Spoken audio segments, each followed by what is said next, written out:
مرد کے جوتے کو صاف رکھوانا یہ بھی عورت کی ذمہ داری.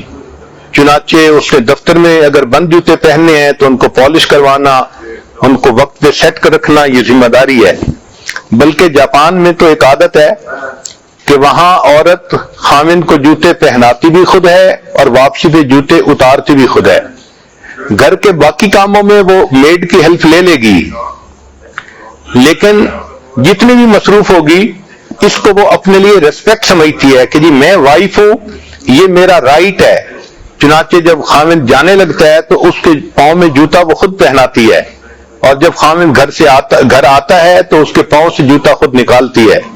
اس سوسائٹی میں اس کو ایک ریسپیکٹ کی چیز سمجھی جاتی ہے.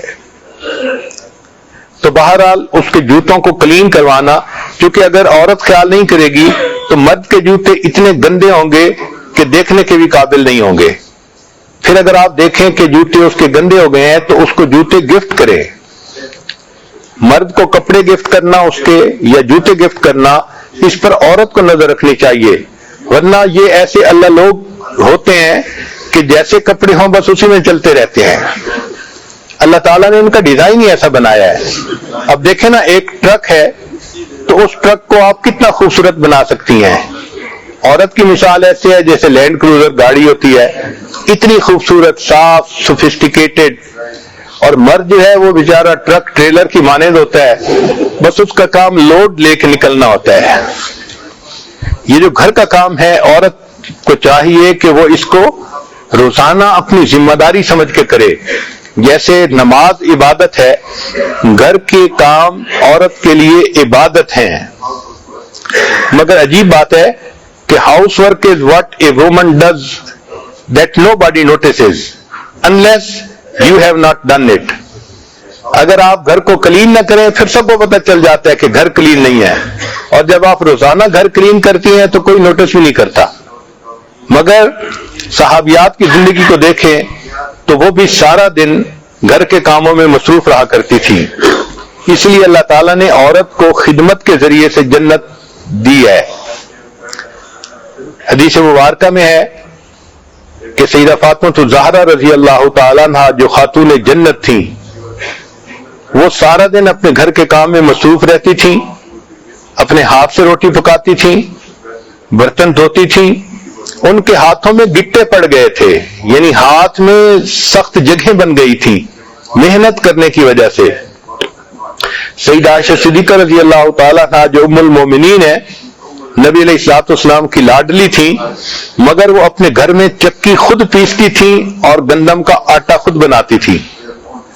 سیدہ صفیہ رضی اللہ تعالی عنہا ام المومنین ہیں. تمام امہات میں سب سے زیادہ بیسٹ کوکنگ ان کی تھی. ان کے پکے ہوئے کھانے بہت خوش ذائقہ ہوتے تھے اور نبی علیہ الصلوۃ والسلام بھی ان کو کھا کے خوشی کا اظہار فرماتے تھے. سیدہ صدیقہ عنہ کی بڑی صاحبزادی سیدہ اسماء رضی اللہ تعالی عنہا، ان کے واقعات بھی بہت ساری کتابوں میں لکھے ہیں. گھر کے سارے کام کرتی تھیں اور ان کے خاوند نے کچھ جانور یعنی اونٹ وغیرہ پالے ہوئے تھے، ان جانوروں کو بھی چارہ وہ ڈالتی تھیں. اور کئی مرتبہ اور کوئی کھانے کی چیز نہ ہوتی تو کھجور کی گٹھلیوں کو پیس کر ان جانوروں کو کھلایا کرتی تھی.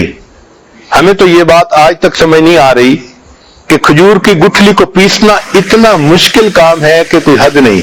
وہ عورت ہو کہ کیسے ان کو کوٹ لیتی تھی اور جانوروں کو کھلاتی تھی.